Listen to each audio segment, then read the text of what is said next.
Ekikanga wakigudde ku kyalo Mpumu ekisangibwa Endenjeri kisoga abantu abatannamanyika balombya abafumbo kole Nambiro Kristo n'emyaka 28 ng'abadde lubuto lwa myezi 8 bba Kabazi Joseph Jole w'emyaka 40 baleesa amafuta agagalibu okuba aga petroli mu nnyumba nebakumako omuliro ng'ente eva ku nkaana za kibanja kya kitaabe kati omugenzi kye yaleka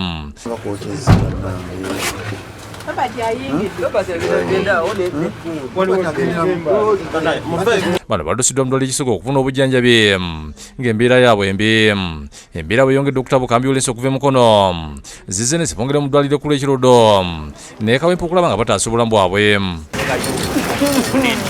sikulimba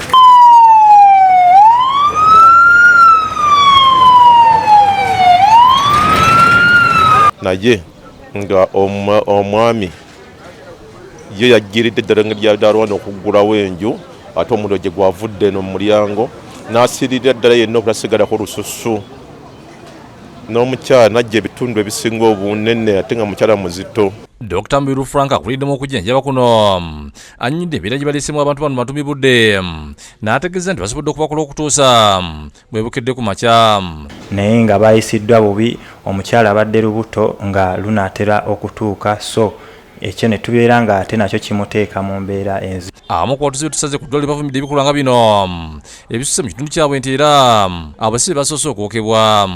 Abadde musajja mukozi akamenteeza alunda mulunzi mulimi naye kineewunyisizza nnyo okuba bwe ntuukidde wano nga ndaba ngamba nti jjola ayidde. Buli lw'olabanga empalana ku kyalo nveeyo okulipootinga ku poliisi si ssente kiyambeko ne poliisi okunoonyereza naye kati obudde buno abantu bali mu ŋŋambo tebasobola kuvaayo beekwekerera ate ng'ekituufu bakimanyi. Tugenze ku makaafu bano ng'ebisiriza bibikwaniriza abamu ku badduukirizi bannyonnyira engeri enju eno gye bengezaamu omuliro.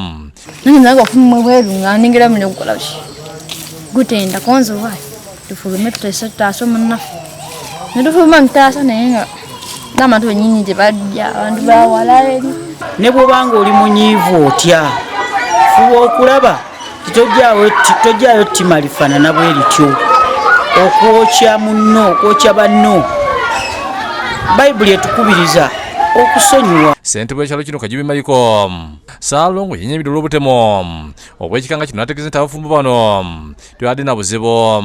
Ye muntu ku mukozi akeera n'akola paka n'azibiza obudde mu nnimiro alina faamu alina amalimiro naye kibi nnyo ekyatutuuseeko. Kyokka kitegeerekese nti abafumbo bano bafidde malwaliro gye baddusiddwa.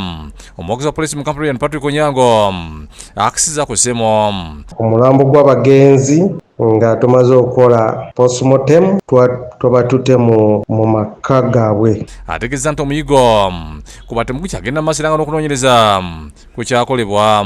Omu ku kufa kw'abantu bwe bayita Kiryowa John twamukutte ali mu mikono gyaffe. David Musikali Yankolo yakusakidde eggulu ku lwa Bukedde TV.